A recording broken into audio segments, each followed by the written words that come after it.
Ya, oke, sudah direkam ya. Nanti filenya akan saya upload di YouTube dan saya eh, masukkan juga ke Island. Jadi buat kawan-kawan yang mau baca modul, baca research paper yang sudah saya upload itu bisa dengan menonton video ini lagi. Jadi bisa nanti lebih dipahami gitu ya. Oke, saya mohon izin share screen kawan-kawan. Kita hari ini akan cerita tentang partisipasi di dalam pemberdayaan masyarakat. Sebenarnya saya sempat nanya gitu ya sama tim di mata kuliah ini, ada Bu Sis, ada saya, ada Pak Edi.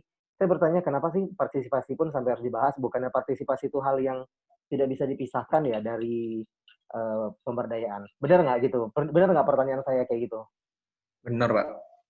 Iya, Masa kita melakukan pemberdayaan Memberdayakan. masih harus diajarin sih tentang partisipasi? Emang kita mau memberdayakan siapa gitu ya? Nah, saking pentingnya partisipasi dalam pemberdayaan masyarakat ini, justru itu alasan kenapa topik partisipasi ini harus dimasukkan ke dalam mata kuliah ini. Nanti kita akan lihat kenapa sih urgensinya apa. Nah, diskusi kita pada hari ini adalah tentang apa itu definisi dari partisipasi, kemudian peran dari partisipasi, jenis-jenisnya, dan juga faktor bagaimana supaya bisa mengengage dan meningkatkan dari partisipasi tersebut. Partisipasi dalam pemberdayaan masyarakat itu sederhananya kita akan bilang bahwa kita kan di sini bekerja dengan masyarakat ya kawan-kawan.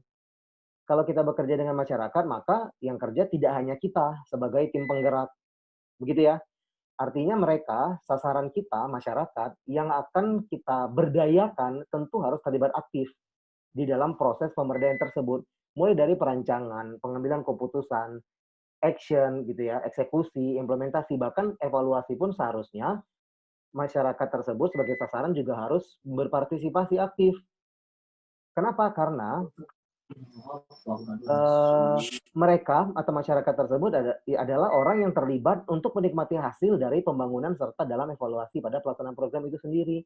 Kita bekerja dengan mereka, itu konsep yang harus kawan-kawan pegang dengan teguh di dalam pemberdayaan. Kita bekerja dengan masyarakat, maka sudah haruslah partisipasi itu aktifnya justru dari si sasaran tersebut. Oke. Tidak semua partisipasi ada atas kesadaran dan inisiatif warga masyarakat, tetapi juga bisa merupakan mobilisasi dari atas untuk mencapai tujuan pembangunan. Artinya, kadang-kadang ketika kita melakukan pemberdayaan, rasa memiliki tersebut mungkin belum tumbuh gitu ya. Teman-teman bayangkan sasaran pemberdayaan itu kan tidak hanya masyarakat yang punya inisiatif gitu ya, tapi kadang-kadang mungkin ada masyarakat yang bahkan menolak keberadaan dari program pemberdayaan yang kita bawa.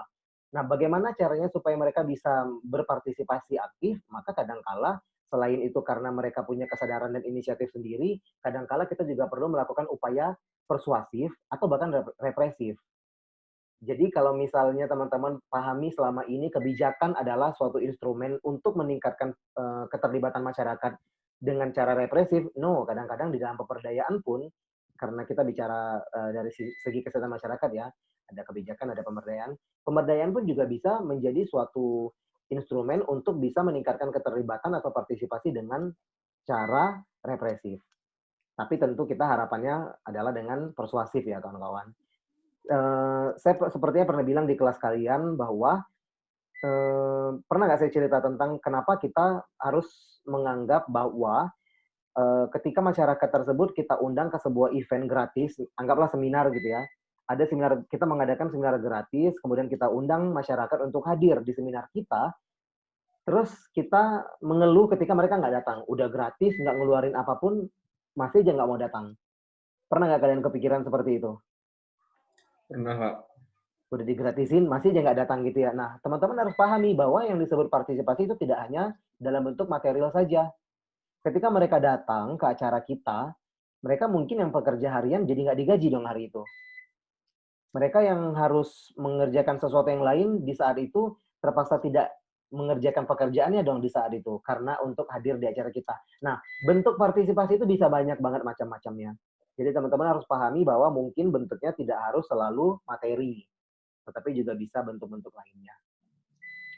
Ini dia urgensi kenapa kita penting memperhatikan partisipasi di dalam pemberdayaan. Yang pertama adalah dengan adanya partisipasi dari masyarakat, kita akan tahu bagaimana perencanaan yang baik.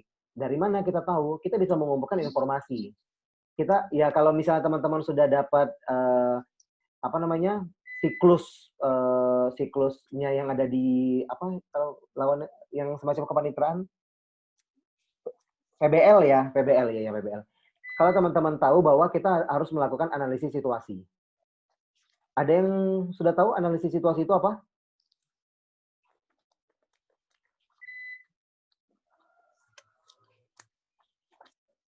Halo? Hadir.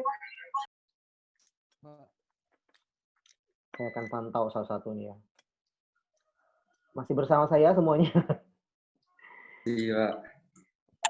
Yo, siapa? Ada yang udah tahu nggak analisis situasi di dalam pemecahan masalah kesehatan masyarakat itu bentuknya apa? Atau apa definisi dari analisis situasi? Oke, saya lihat satu-satu nih. Siapa ya? Kalau dalam bentuknya bisa kayak survei gitu, Pak. Wait. Siapa yang ngomong nih? Banyak lihat. Fahri ya? Fahri silakan. Iya ya, silakan Fahri. Kalau dalam bentuk analisis situasi itu untuk motonya bisa dari survei gitu, no? Oke, bisa. Itu kalau data ya berarti. Ya. Bagus. Ada lagi yang lain? Maksudnya kira-kira analisis situasi itu kita mengumpulkan data atau survei tentang apa, Fahri? Atau kawan-kawan yang lain juga boleh kalau mau menambahkan. Gambaran kondisi sosial di masyarakat yang sasaran kita itu. Oke, bagus banget. Ya, betul sekali ya kawan-kawan. Kalau nggak salah kita ketemu juga ya di mata kuliah promosi kesehatan. Iya. Oke, dengan saya nanti ketemu di akhir ya, pertemuan ke-13, 14, 15. Nah, di pertemuan ke-14, kita akan ngomongin tentang perencanaan program Promkes. Nah, di situ kita akan ngomongin banyak tentang analisis situasi. Tapi, sederhananya sudah dijelaskan oleh Fahri. Thank you, Fahri. Jadi, di analisis situasi itu kita ingin memotret, kita ingin menggambarkan seperti apa kondisi dari sasaran kita yang ingin kita berdayakan. Gitu ya, sederhananya ya, kawan-kawan. Nah, kalau tidak ada partisipasi ketika kita mengidentifikasi kondisi tersebut, kira-kira maksimal nggak kalau tidak ada partisipasi? Enggak kan ya, karena gimana mau tahu, kita punya data mungkin, kita bisa dapat dari puskesmas, kita bisa dapat dari BPS, kita bisa dapat dari kecamatan, kelurahan, dan lain sebagainya. Tapi kalau misalnya kita tidak dapat data-data yang undercover gitu ya, yang tidak terdeteksi oleh survei atau penelitian-penelitian sebelumnya, pencatatan-pencatatan sebelumnya, kita mau dapat dari mana kalau tidak dari partisipasi aktif masyarakat? Benar ya?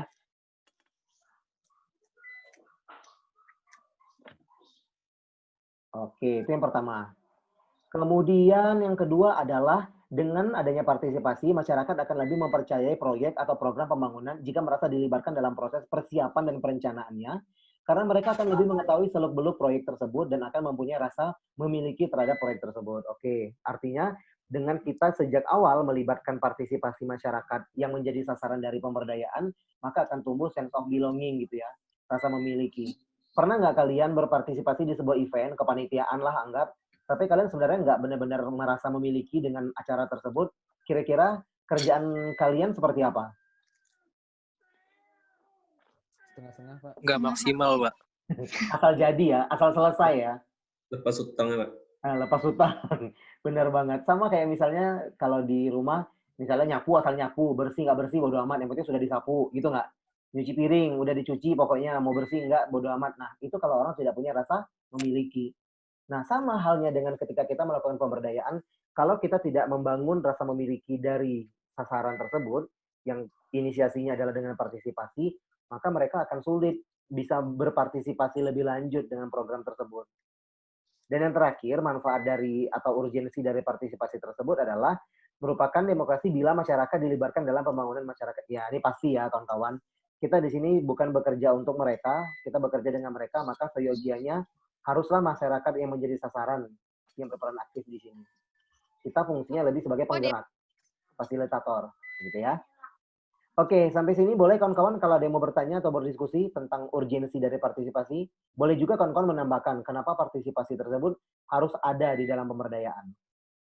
Atau kira-kira apa resiko yang paling mungkin terjadi jika partisipasi ini tidak tumbuh di dalam sebuah pemberdayaan. Silakan.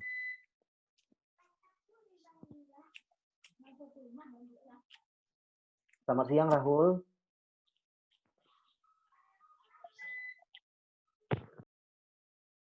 Rahul? Bisa mendengar, Ya, Rahul? Pak. Iya, Pak. Nggak apa-apa, saya manggil aja. Pokoknya kalau muka-mukanya seperti nggak fokus akan saya gangguin. Oke, Pak. Baik, Pak. Jadi semuanya harus on. Kalau yang nggak aktif kameranya, semoga emang lagi nggak bisa ya, kawan-kawan. Halo Karput, apa kabar? Baik, Pak. Alhamdulillah. Alhamdulillah.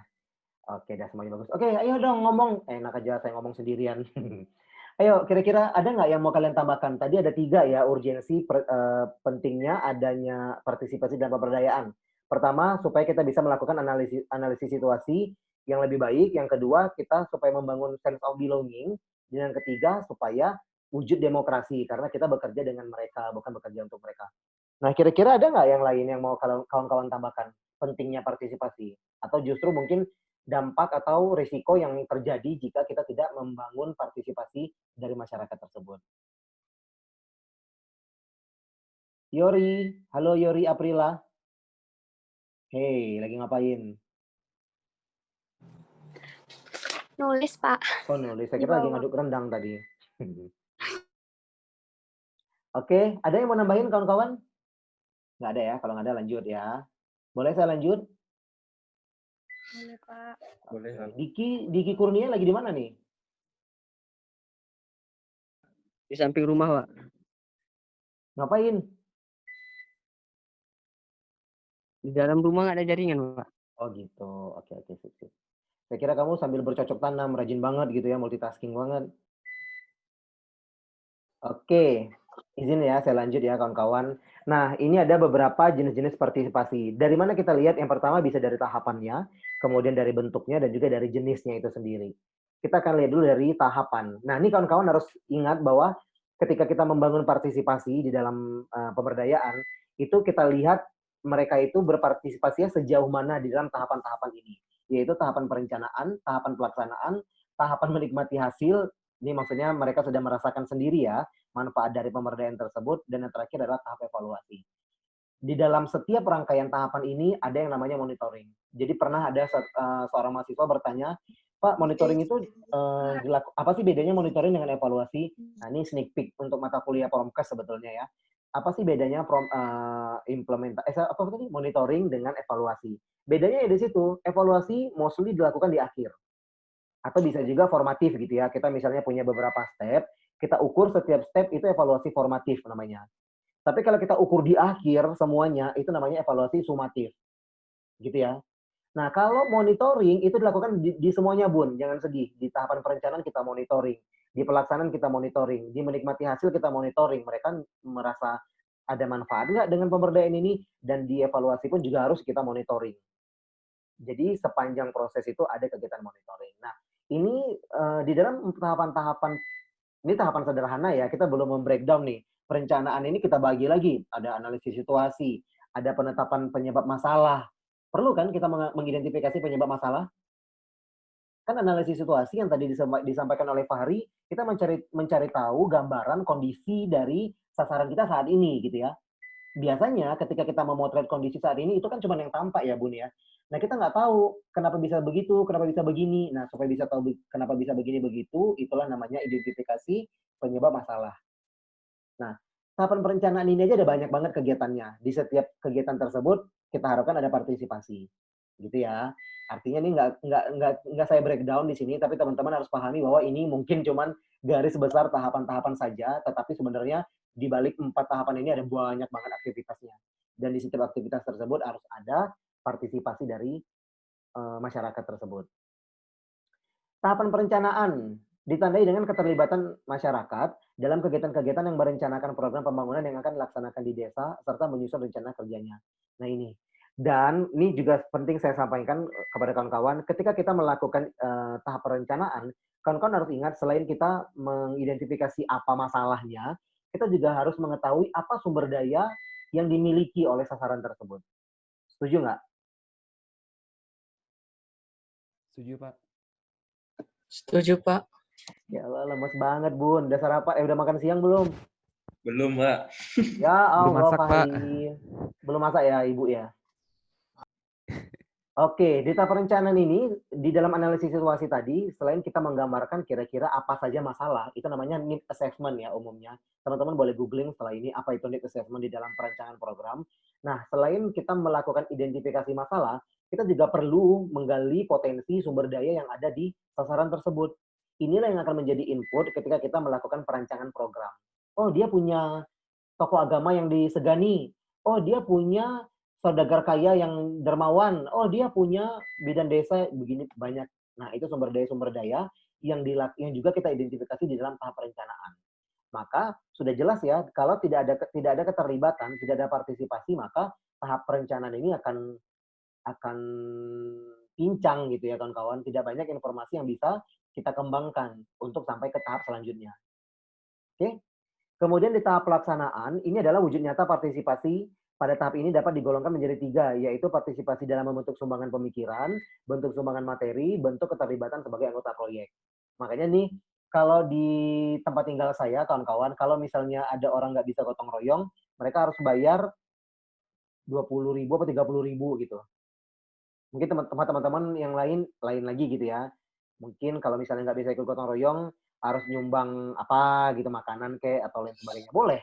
Karena mungkin mereka berhalangan hadir untuk menjadi anggota proyek pada saat itu. Tetapi mereka juga bisa berpartisipasi dalam bentuk sumbangan materi atau bentuk-bentuk lainnya. Ini di dalam tahap pelaksanaan.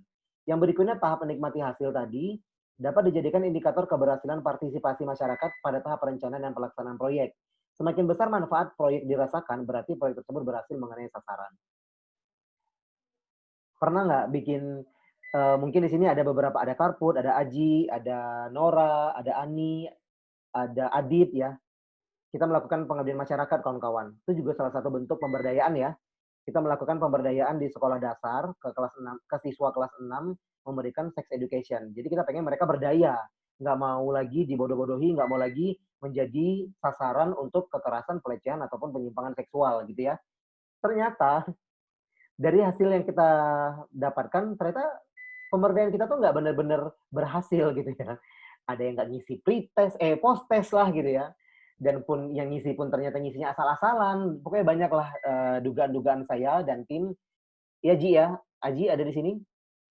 Ada Pak Aji yang ngolah datanya Pak. Nah, Terus gimana kayaknya ada rasanya? juga yang nge-troll Pak. Pas pas pretest dia ngisi betul 16 Pak. Tahu-tahu pas post testnya dia ngisinya kebalikan semua jawabannya Pak. Ya I udah nggak know. dimasukin Pak. Iya, itulah kawan-kawan. Jadi memang ya gimana ya, kadang-kadang memang salahnya karena kita tidak memperhitungkan itu semua, Ji. Jadi saya akui ya, itu memang kesalahan saya juga sebagai ketua tim. Bagaimanapun juga harusnya itu sudah harus kita prediksi sejak awal, kawan-kawan. Kenapa orang tidak berpartisipasi penuh itu harusnya sudah bisa kita prediksi kan ya. Di situasi yang serba daring, kira-kira mereka ngisinya gimana? Saya kaget banget lihat datanya, Ji. Di pretest bagus semua. Jadi gini kawan-kawan, ini ada 100 sekian orang ini kawan-kawan. Kita melakukan edukasi seksual dengan sebuah media belajar gitu ya. Kita ukur dong peningkatan pengetahuannya dengan pretest dan post-test gitu ya. Di pretest, angkanya bagus-bagus ternyata. Lah, ini udah bagus-bagus, ngapain diajarin gitu ya. Ternyata benar, ketika kita udah ngasih edukasi, diukur post-test, ternyata hasilnya malah nurun. Sedih ya, Bun ya. Ternyata saya punya asumsi bahwa mereka skornya menurun bukan karena mereka makin bodoh, bukan karena pengetahuannya makin menurun, tapi ya karena yang Aji bilang tadi itu mereka nge-troll dan mungkin banyak bentuk-bentuk yang lain karena udah kepepet gitu ya. Karena ngerasa kayak alah sama kayak yang kemarin soalnya anak SD kan ya. Jadi kita bisa memaklumi. Dan itu saya ceritakan di laporan. Kemudian yang terakhir tahapannya adalah di tahap evaluasi, itu partisipasi masyarakat dianggap sebagai umpan balik yang dapat memberikan masukan demi perbaikan proyek selanjutnya. Oke, jadi dari problem cycle yang berputar itu kawan-kawan, setiap kita sudah selesai pada tahap evaluasi, yang tadi saya bilang kita sudah tahu nih kegiatan kita berhasil atau tidak, itu kita menjadi input untuk perencanaan selanjutnya. Perencanaan selanjutnya. Bisa dipahami nggak nih maksudnya? Jadi jangan gitu Ji. Jadi kita sudah selesai melaksanakan sex education untuk anak SD kemarin kelas 6 terus selesai udah enggak kayak gitu. Kita harus pikirkan pengembangan selanjutnya, rencana tindak lanjutnya apa. Nah, rencana tindak lanjut yang apa inilah yang harus menjadi perencanaan. Dapat data perencanaan dari mana? Dari yang tadi, dari yang hasil evaluasi. Oke, gitu. Silakan kawan-kawan yang mau berkomentar, silakan. Bisa dipahami kira-kira partisipasi dalam setiap tahapan ini? Pas Bapak ngelakuin apa yang pengembangan ke anak kecil itu pakai media apa, Pak? Oh iya, terima kasih Dani Oh. pertanyaannya. Medianya adalah, silakan Naji mungkin sebagai tim mahasiswa nih. Mau di itu Pak, apa ya?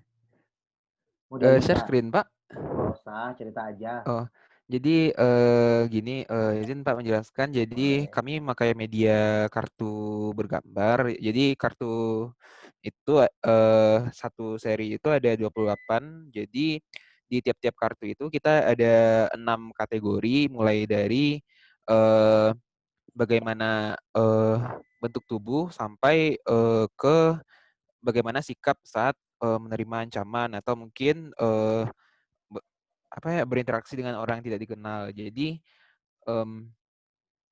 apa namanya, kami menjelaskan masing-masing itu bagaimana, dan juga ngadain games gitu. Nah, games itu kayak mereka cari kartu, nah habis itu kita jelasin lagi kartunya itu yang belum dijelaskan sebelumnya. Dan ya cukup banyak sih dapat pertanyaan gitu. Dan yang paling penting sih menjelaskan mengenai pubertas sih ke anak-anak itu biar mereka nggak kaget, nggak panik, nggak nyimpan sendiri atau sampai dapat informasi yang salah. Begitu, Dani. Terima kasih Haji. Nora mana nih? Nora ada di sini nggak? Tadi kayaknya ada. Hai Nora. Gimana Nora? Apa yang kamu dapatkan dari pengabdian kemarin? Apanya, Pak? Apa yang Nora dapatkan dari kegiatan pengabdian kemarin? Kalau untuk kegiatan pengabdian itu sebenarnya tuh yang anak-anak SD itu pada awalnya kan banyak nanya-nanya Pak. Habis pemberian materi itu dia mereka nanya kalau gini mana, kalau gini mana. Nah itu tuh kan udah dijelasin. Kayaknya mereka tuh udah paham. Cuman kalau untuk pengisian postesnya yang terakhir itu kayak kan kita kan ada deadline-nya kan Pak. Dan habis itu mereka juga ada kelas. Jadi kayak mereka tuh kejar-kejaran juga kayak ngepepet waktu gitu ngisinya kalau nggak serius. Iya. Ya, saya setuju banget dengan apa yang dibilang Aji dan Nora barusan ya kawan-kawan. Jadi memang harus saya akui ya bahwa kelemahan kami kemarin itu adalah tidak melakukan need assessment atau analisis situasi yang tadi. Saya melakukan analisis situasi itu hanya sebatas, saya harus fair saja bilang ke kawan-kawan ya, hanya sebatas survei pendahuluan tanpa menggunakan instrumen yang terukur. Paham nggak Dani? Saya cuma nanya aja, Bu, di sini udah pernah belum dilakukan sex education? Belum pernah, Pak. Di sini udah ada nggak mata kuliah, mata pelajaran tentang sex education? Nggak ada, Pak. Ya udah berarti perlu. Kayak gitu doang. Emang apa ya? Waktu itu kalau nggak salah masih di bulan Januari Februari ya, Nora ya, kita mulai menyusun proposal. Waktu itu masih belum ada koronces ya, jadi masih slow bolak-balik kayak santai gitu. Tiba-tiba ada koronces, udah pusing akhirnya. Udah nggak mungkin lagi survei awal gitu. Udah langsung ketok palu, dikasih duit 5 juta.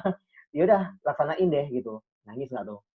Nggak deh, nggak nangis. Kalau saya sih jadi perbaikan buat kedepannya ya Bun ya. Oke, jadi bentuk pemberdayaan tadi di tahapannya kayak gitu kan kawan. Di 4 tahapan besar tadi, itu kita harus benar-benar melibatkan. Saya akui kelemahan saya di awal di dalam tahap perencanaan tidak benar-benar melakukan pelibatan partisipasi tersebut. Untungnya nama besar FKM ini baik di Sumbar dan sekitarnya. Jadi ketika saya ke SD, kepala sekolahnya ACC aja. Guru-gurunya nurut dong sama kepala sekolah, ya nggak? Terlaksana nggak? Terlaksana. Efektif nggak? Enggak gitu ya, tapi ya udahlah, itu jadi pengalaman ya. Nah, makanya untuk kawan-kawan next time kalau misalnya melaksanakan pemberdayaan dimanapun kan kalian juga ada baksos rutin ya di BEM, di HIMA, kawan-kawan juga harus perhatikan hal tersebut. Jadi jangan ditirulah yang positif dari kegiatan-kegiatan yang dilakukan oleh dosen-dosen dan kakak kelas, kalian lakukan perbaikan untuk ke depannya gitu ya. Oke, ini dari tahapan perencanaan kawan-kawan. Kita pindah lagi ke dimensi partisipasi. Nah, ini penting banget nih. Kalau misalnya kita ingin menggambarkan bentuk partisipasi di dalam pemberdayaan, kita harus lihat dulu kira-kira apa bentuk partisipasi yang kita harapkan, siapa yang kita harapkan berpartisipasi, dan bagaimana cara mereka bisa berpartisipasi.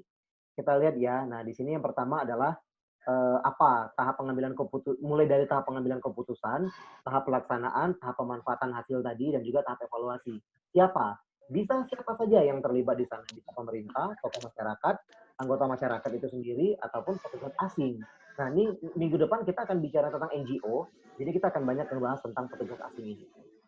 Terus bagaimana caranya mereka berpartisipasi? Yang pertama adalah aspek dasar partisipasi tersebut. Jadi mereka harus terlibat aktif, walaupun bentuknya bisa macam-macam gitu ya.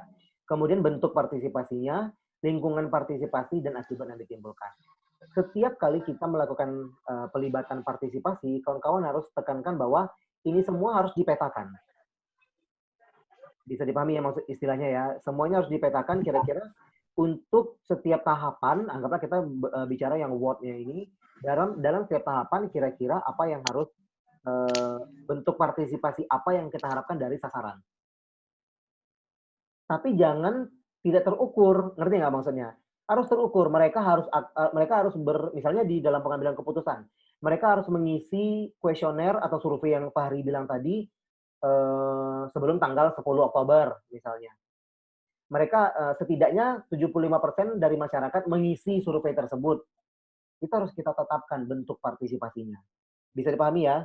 Nah, yang kemarin, Aji, Nora, dan kawan-kawan, Ani, semuanya ya, saya nggak bisa, Karpur, semualah pokoknya Adit, itu kita nggak melakukan itu. Ya udah memang salah saya gitu ya. Saya harus mengakui kesalahan gitu ya, sebagai orang yang dewasa. Dewasa ya, Bun. Nah, jadi saya harus mengakui bahwa memang saya tidak melakukan itu. Dan saya nggak akan malu menyatakan itu. Dan saya tulis dengan jelas, Aji, di laporan bahwa dengan kondisi yang serba terbatas ini, saya harus mengakui bahwa saya tidak melakukan identifikasi analisis situasi dengan baik dan maksimal. Sedih nggak? Sedih, Bun, gitu ya. Dikasih duit, tapi nggak terlaksana sesuai ekspektasi. Ya udah nggak apa-apa, dijadiin pelajaran untuk kedepannya. By the way, salah satu posisi yang penting adalah, nih buat Aji dan kawan-kawan, salah satu input yang penting adalah pihak sekolah mengharapkan kita untuk turun lagi melibatkan orang tua. Sekolah mengharapkan kita turun lagi untuk melibatkan siswa kelas lainnya. Sekolah, nah jadi maksudnya tuh, ini kayak orang Indonesia banget ya, udah salah gitu ya, tapi tetap ada untungnya gitu ya. Emang ada untungnya gitu, kita masih diharapkan untuk berpartisipasi di sana, memfasilitasi mereka. Nah, itu bisa jadi input buat perencanaan selanjutnya, gitu ya.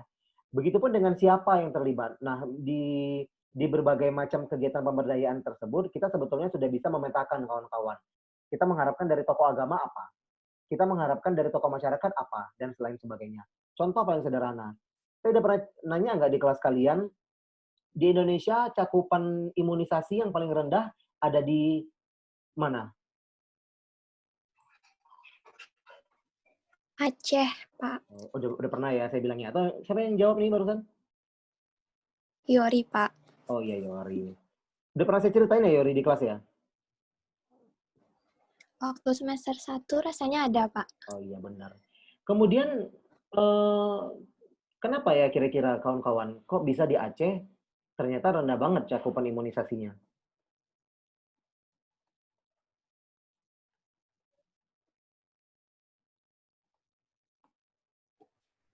Tingkat kepercayaannya, Pak. Kenapa gitu? Kepercayaan yang seperti apa? Kayak ada desakan. Komunitas agama. Oke, bagus. Ya. Kuat nggak menurut kalian pengaruh dari tokoh agama terhadap masyarakat? Kenapa hal yang seperti itu tidak kita ya terima kasih Desmi Dodi. Kenapa hal seperti itu tidak kita jadikan input untuk kita melakukan pemberdayaan? Paham nggak maksudnya? Saya udah pernah cerita ya betapa sedihnya ketika skabies di pondok pesantren itu nggak habis-habis gitu ya. Ada aja terus gitu ya. Setiap tahun tuh akan ada aja kasus skabies di pondok pesantren gitu kan. Padahal kebersihan sebagian dari iman. Dan di sana mereka santri-santri itu diedukasi oleh wali kamar gitu ya. Mungkin kawan-kawan yang tinggal di pondok dulu bisa cerita. Ada wali kamar, ada wali pondok dan lain sebagainya yang harusnya bisa terus-terus mengedukasi. Ternyata enggak. Nah, celah dari kejadian itulah yang seharusnya kita intervensi, kawan-kawan. Dengan melibatkan peran dari tokoh agama, tokoh masyarakat, pimpinan, dan lain sebagainya. Makanya tadi yang di siapa yang kita libatkan itu bisa kita petakan sejak awal. Kayak gitu ya. Halo Reta, apa kabar? Hai, Pak. Oke. Ini saya cek-cek ke belakang cuma sampai slide keempat yang nyalain kamera ya. Yang terakhir itu ada, langsung nyalain, rame banget nih. Ada Anggun, ada Rahma, Naufal, semua lah ya pokoknya ya kawan-kawan. Oke, izinkan saya lanjutkan dulu. Laptop saya tinggal 8%. Nanti saya izin sebentar ngambil charger ya di ruang sebelah. Oke, untuk dimensi partisipasi yang mau ditanyakan kawan-kawan boleh. Silakan yang mau bertanya.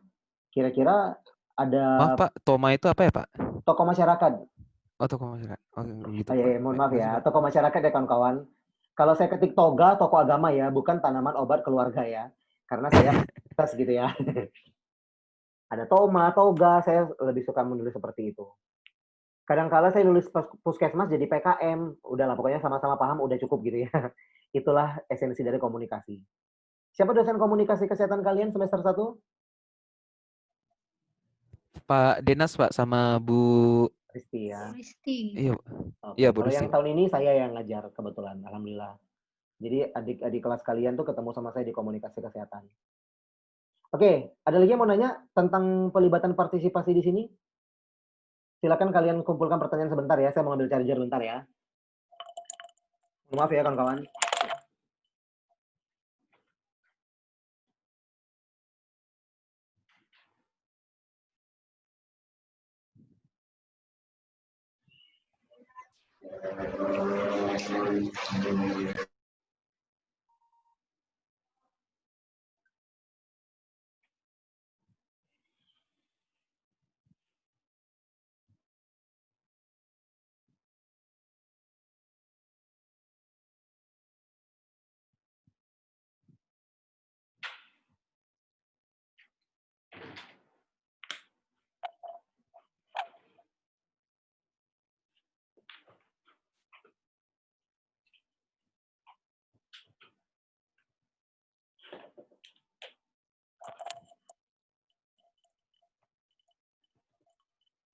Luwak white coffee. Oke, silakan kawan-kawan. Ada yang mau bertanya? Pak, izin bertanya, Pak. Silakan. Mengenai partisipasi nih, Pak. Wait. Kadang kan banyak. Siapa nih yang ngomong nih? Putri, Pak. Putri Aisyah. Oh iya, silakan Put. Jadi kadang kan banyak nih, Pak, teman-teman yang minta tolong. Tolong dong isi kuesioner ini. Jadi kan awalnya udah semangat tuh Pak isi ngisi. Tapi pas nengok dalamnya, banyak kali pertanyaannya. Jadi malas gitu. Kayak mana tuh Pak kita mengingatkan partisipasi orang biar nggak malas buat ngisi gitu Pak. Iya, betul. Ya, terima kasih banyak pertanyaannya. Ada yang mau coba bantu saya menjawab, kira-kira gimana sih cara meningkatkan partisipasi dalam pengisian survei gitu ya? Karena kadang-kadang survei itu pertanyaannya banyak, orang udah malas duluan. Ayo, yang pernah jadi enumerator, kira-kira boleh berbagi? Ditawarkan dengan uang, Pak. Siapa nih yang ngomong? Farhan, Pak. Farhan Aziz. Farhan Aziz, oke. Boleh nggak kita buat rules yang mau karena saya kan nggak pakai raise hand ya, jadi yang mau menyampaikan pendapat boleh, Pak saya Farhan Aziz gitu ya, mau menyampaikan pendapat gitu ya. Iya. Pak, izin menjawab, Pak. Iya, silakan Farhan. Dengan uang, Pak. Jadi pernah dulu Farhan kayak ngisi-ngisi survei dari teman-teman lain, dari universitas lain. Jadi ada dosen ini sedang buat penelitian, Pak. Itu dikasihnya siapa yang buat survei itu dikasih gopay 25.000. Oke. Semua yang itu aja, Pak. 25 orang pertama, Pak. Giveaway ya, Bun ya. Ya. Oke, iya Farhan. Makasih banyak. Benar. Ya, Pak. Itu satu tuh. Itu satu ide gitu ya. Ternyata dengan memberikan reward materi itu bisa menjadi pemicu partisipasi. Ada lagi yang lain kira-kira yang mau memberi tanggapan? Pak, izin menambahkan. Silakan Karput. Untuk agar meningkatkan partisipasi masyarakat dalam mengisi kuesioner yang seperti itu, menurut Karpet selain bisa giveaway kayak Farhan tadi, mungkin penggunaan bahasanya bisa dijadikan sedikit non formal gitu Pak, karena kalau terlalu formalitas itu susah kami memahaminya gitu. Dan juga ketika dalam formulir itu bisa dengan pakai dicantumkan kayak peristiwa-peristiwa yang terjadi di masyarakat gitu. Jadi mereka merasa, oh iya nih kayaknya penting banget ngisi ini karena rasanya bakal tersampaikan gitu apa yang terjadi di kita gitu. Oh kok mereka ngerti ya gitu, wah bakal dibahas nih kayak gitu. Jadi ya seperti itulah Pak untuk penggunaan bahasa dan juga hal-hal yang terjadi di masyarakat dicantumkan di sana sehingga mereka senang untuk mengisi formulir tersebut. Terima kasih. Oke, thank you Karput, bagus banget. Ada lagi? Yuk, kita mulai itu tuh udah bahasa. Ingin menambahkan, Pak. Silakan Emily. Mungkin bisa menggunakan memanfaatkan teknologi. Kalau misalnya sekarang itu kan apa aja tuh online gitu. Jadi waktu itu saya pernah gunain namanya itu Typeform. Jadi kayak lucu aja gitu, kayak games gitu jadinya ngejawab soalnya. Contohnya tuh kayak ini kelihatan nggak sih Pak? Oke. Nggak kelihatan, kamu kayak lagi di bulan gitu ya. Bulan madu di awan. Oke. Bentar saya itu dulu ya background-nya ya Pak. Nggak apa-apa. Pokoknya menggunakan teknologi ada ya. aplikasi yang memang buat kita tuh nggak ngerasa kalau kita lagi ngejawab soal-soal gitu betul. Pak. Iya benar banget. Bagus. Ada lagi yang ini bagus nih. Saya suka pengalaman. Ada 144 orang ya, jadi pengalamannya nggak mungkin dikit nih. Ayo, silakan yang lain. Kira-kira Adit? Izin namanya. Oh iya, Noval, silakan Noval. Ya Pak. Jadi kalau dalam buat survei gitu, biasanya kalau pernah pengalaman saya dulu dari clickbait-nya Pak, judulnya. Oke. Judul dari yang disampaikan. Nah itu jadi bisa mendaya tarik dengan kayak kondisi kini di masyarakat. Tadi mungkin kurang lebih sama kayak itu tadi, lalu sama isian dari kuesioner tersebut gitu Pak. Jadi nggak membosankan. Betul. Bisa memakai kayak pilihan option tidak mengetik gitu Pak. Jadi option tinggal klik dan tidak banyak Pak. Tidak banyak, lalu tadi ditambahkan oleh tadi door prize. Oke. Misalkan hadiah apa itu bisa menjadi daya tarik, dan nanti setelah itu emang benar-benar dipublish gitu siapa yang pemenangnya. Jadi ini tidak hanya sekedar hadiahnya, juga benar nyampe gitu orangnya. Jadi orang lain tahu, oh beneran dari kuesioner ini ada loh hadiahnya, nggak sekedar informasi doang gitu. Cukup Pak, makasih Pak. Oke, terima kasih Noval. Noval Jaga Sakti apa? Ini kepotong. Okta Pak. Oh, Sakti Okta. Oke, bagus. Ada lagi, dikit lagi mungkin yang mau menambahkan, ada yang belum tersinggung nih. Ada yang belum disinggung nih, kira-kira. Trik supaya bisa memicu partisipasi pengisian survei. Membuat kayak gambaran umum dari survei itu Pak. Fahri Pak. Oh iya Fahri, silakan. Gimana Fahri? Kayak membuat kayak deskripsi singkat dari survei itu Pak. Jadi nggak langsung disodirin survei gitu Pak. Jadi responden paham apa tujuan dari survei ini, tema survei ini, dan topiknya gitu loh Pak. Betul. Gitu ya. Betul. Oke, bagus banget. Oke, jadi ada lagi mungkin sebelum saya rekap jawaban dari kawan-kawan tadi. Oh, izin menambahkan Pak. Silakan Misbah. Misbah Alfa. Ya. Mungkin surveinya yang kita buat tuh sudah istilahnya dipermudah gitu Pak, pengisian surveinya seperti pilihan ganda atau udah kita buat poin-poin tuh Pak. Betul. Jadi yang masyarakat atau pemilih survei nanti tidak perlu memikirkan apa lagi yang ingin mereka jawab tuh Pak. Betul. Sudah kita berikan pilihan-pilihan jawaban tuh Pak, yang lebih panjang misalnya atau gimana Pak. Mungkin hanya itu yang dapat Oke, Misbah, terima kasih. Makasih banyak kawan-kawan semuanya, jawabannya lengkap ya. Jadi kita di sini pertama harus jelaskan. Tadi yang nanya siapa ya? Putri ya? Iya Pak, Putri Pak. Oke, Putri Aisyah. Ngapain depan pintu? Ntar nggak dapat jodoh loh depan pintu. Hujan Pak. Kayak emak-emak zaman dulu ya. Ngapain duduk depan pintu gitu ya. Oke, yang pertama adalah, tadi sudah dijelaskan oleh Noval dan juga barusan oleh ini, Fahri. Kita harus menyatakan dulu apa urgensi si responden mengisi survei tersebut. Sering nggak kalian karena ngerasa nggak akan ada manfaatnya buat kalian, ngapain diisi? Ada namanya EDOM, evaluasi dosen oleh mahasiswa. Kami kan kalian evaluasi kan ya tiap semester kan? Ini saya tandai nih muka-muka yang isi saya jelek-jelek nih ya. Iya Pak. Iya Pak lagi, boleh bisa-bisanya ya. Isinya bagus loh Pak. Oh iya bagus maksudnya. Nah jadi kita evaluasi. Kalian ngerasa penting kan mengisi evaluasi tersebut supaya si dosen yang kalian evaluasi bisa ada perbaikan, gitu kan ya? Dengan senang hati kan kalian mengisi dan sejujur-jujurnya kan akhirnya. Tapi coba kalau misalnya kalian disuruh mengevaluasi apa ya misalnya? Petugas parkir di UNAN lah misalnya. Evaluasi kinerja petugas parkir di gedung A sampai I di UNAN. Kalian ngerasa penting nggak? Bukan merasa penting. Kalian merasa akan ada impact-nya nggak buat kalian? Kalau misalnya ada, pasti diisi dengan baik. Sampai selesai kalian isi gitu ya. Sampai ada kolom komentar, jika ada padahal Bun, diisi itu kalau misalnya ngerasa penting. Tapi kalau misalnya ngerasa nggak penting, yang wajib, yang ada tanda merah, bintang merah aja nggak diisi. Iya kan? Jadi yang pertama harus disadarkan adalah, ini manfaatnya buat si responden. Kan tadi kita konteksnya pemberdayaan. Nanti balik-baliknya manfaatnya buat siapa? Buat mereka juga. Kayak gitu ya. Terus yang kedua, saya suka banget yang barusan dibilang oleh Noval juga sama Misbah, diberi kemudahan ketika mereka mengisi. Bisa dengan pilihan-pilihan. Saya kenapa kemarin Aji, Nora, dan kawan-kawan semua, kenapa saya, jadi ketika kami bikin pretest dan post-test itu kawan-kawan, ini saya sedikit kasih gambaran ya, kenapa kami memilih opsi jawabannya itu adalah benar salah. Karena itu anak SD, Bun, kalau misalnya disuruh ngisi, disuruh memilih opsi jawaban yang benar, mereka akan sulit. Jadi kita terpaksa pilih ya tidak atau benar salah. Tapi kalau misalnya levelnya mahasiswa seperti kalian, kawan-kawan sekalian, itu saya nggak mungkin ngasih ya tidak. Saya akan kasih jawaban. Kalian harus pilih jawaban yang benar. Jadi kalau salah ya salah gitu loh.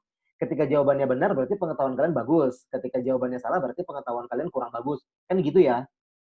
Nah itu kemudahan itu disesuaikan dengan siapa sasarannya ya, Putri. Jadi nggak harus selalu MCQ, nggak. Bisa ya tidak, bisa dengan skala Likert. Sangat setuju, setuju, tidak setuju, sangat tidak setuju, boleh. Apa saja survei yang kira-kira lebih memudahkan untuk mereka mengisi. Termasuk salah satunya dengan teknologi. Tadi yang menyampaikan dengan teknologi ya, bagus banget. Sekarang mah udah banyak banget, bisa pakai Google. Kalau saya pribadi, sukanya tuh pakai ini ya, Microsoft Survey ya. Kalau Google Form itu saya nggak tahu ya, Ji. Saya tuh kayak nggak begitu paham gitu loh pakai Google gitu ya. Bukan sok-sokan karena ya sok-sokan lo yang bayar aja bisa. Enggak, memang lebih enak pakai yang bayar memang ya, Bun. Kayak kita mah pakai yang trial, udah habis di crack gitu ya. Sesat banget emang ini. Tapi memang kayak gitu, kadang-kadang beberapa survei itu memang dimudahkan memang dengan platform-platform ini. Ada Survei Monkey ya namanya. Ada yang pernah tahu nggak? Survei Monkey itu juga gampang, enak. Jadi ada banyak banget platform, pokoknya teknologi itu bisa dipakai. Bagus banget. Mungkin kalian juga nggak percaya ya, sekarang tuh ada bot chatting di WhatsApp namanya Qur'ani. Jadi kita bisa mencari, udah tahu ya, udah sok duluan tahu, ternyata udah banyak yang tahu ya. Jadi ada chatting, kayak gini ya Bun. Saya kasih lihat nih. Saya nggak dibayar buat ini, semua saya mau ngasih lihat aja. Kelihatan nggak? Nggak kelihatan Pak, mohon maaf Pak. Lumayan Pak. Kelihatan Pak. Oke, jadi kita di sana bisa misalnya, kalian lihat nggak ayat pertama yang saya cek apa? Al-Baqarah Pak. Ayat 100-an. 183 ya Pak? Iya. Tenang puasa ya Bun ya, karena cuma itu yang saya hafal surat sama ayatnya. Jadi untuk ngecek aplikasi ini benar apa enggak kayak gitu kan. Nah benar ternyata banyak banget kemudahan yang bisa kita lakukan ketika survei. Pasti gitu ya. Kalau misalnya kita punya sumber daya yang lebih banyak, anggaplah sumber daya itu berupa uang, tenaga, tim gitu ya. Kita bisa juga dengan ini memudahkannya dengan menggunakan jasa enumerator. Jadi enumerator tersebut datang bawa angket gitu kan, ditanyain. Nah, nanya itu bisa sekali ngobrol terjawab 10 pertanyaan sekaligus, ya nggak? Bisa satu kali tarik nafas langsung 3 pertanyaan terisi. Paham ya maksud saya ya? Kalau dengan kita pakai tenaga enumerator atau tenaga survei, petugas survei, itu lebih mudah lagi kan si responden untuk mengisi. Karena dia ditanya, udah terisi semuanya formnya. Begitu. Oke, gitu ya Putri ya, jelas ya? Ada jelas lagi? Pak, kasih Pak. Lagi? Terima kasih. Ada lagi mungkin tambahan pertanyaan untuk diskusi kita? Izin bertanya Pak. Silakan Dayan. Kalau misalnya penggunaan jasa seorang tokoh gimana Pak? Oke, bagus. Ya. Tokoh, kebetulan kita sekarang lagi ada UNAN dilibatkan dalam proyek nasional kawan-kawan untuk pendekatan antropologi kesehatan dalam penanganan COVID. Wih, keren ya. Kalau kita ngomongin tentang antropologi, pasti itu kita ngomongin dengan budaya yang ada di suatu kelompok masyarakat. Ya kan? Di dalam suatu kelompok masyarakat, umumnya pasti ada sosok atau tokoh yang dihormati. Apakah itu tokoh agama, tokoh masyarakat, tokoh apapun lah, perangkat desa, dan lain sebagainya. Ya kan? Dalam kita melibatkan tokoh-tokoh ini, kita harus melakukan, teman-teman harus pahami dulu perbedaan lobbying dan negotiation. Ada yang tahu bedanya apa, Bun? Bedanya lobby dan nego? Ini menjawab pertanyaan Dayan nih. Thank you Dayan. Ini saya suka pertanyaan-pertanyaan kayak gini. Akhirnya khasana keilmuan kalian tuh ngomongin pemberdayaan tapi bisa banyak gitu kan kemana-mana. Bagus. Ayo silakan. Ada yang bisa menjelaskan perbedaan lobby dan ego?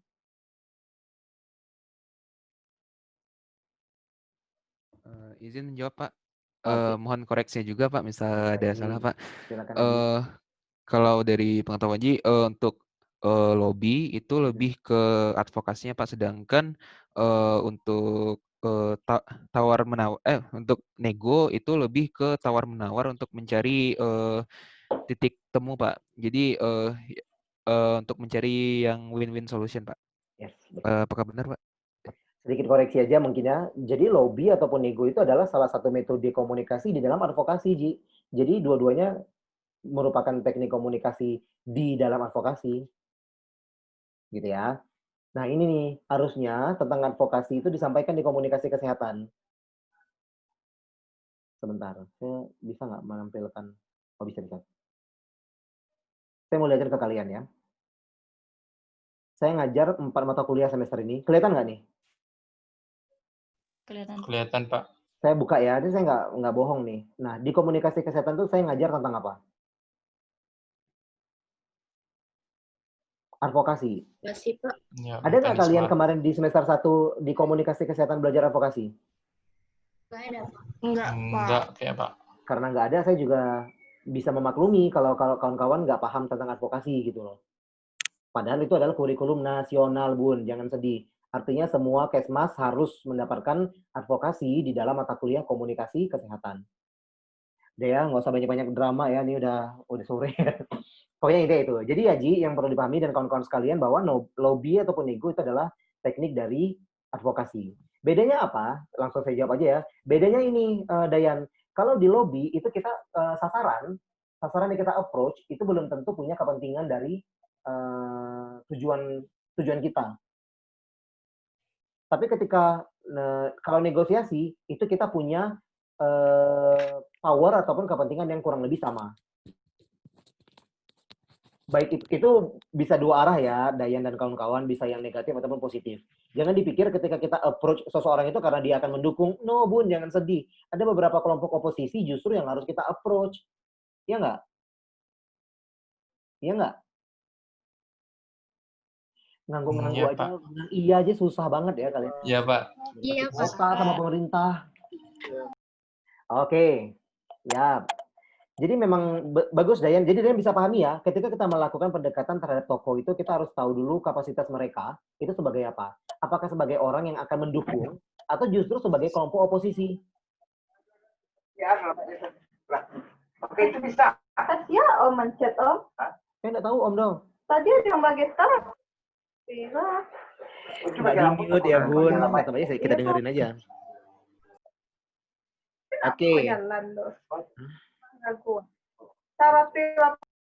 Oke, terpaksa di-mute ya. Oke, bisa dipahami Dayan maksud saya yang saya sampaikan tadi?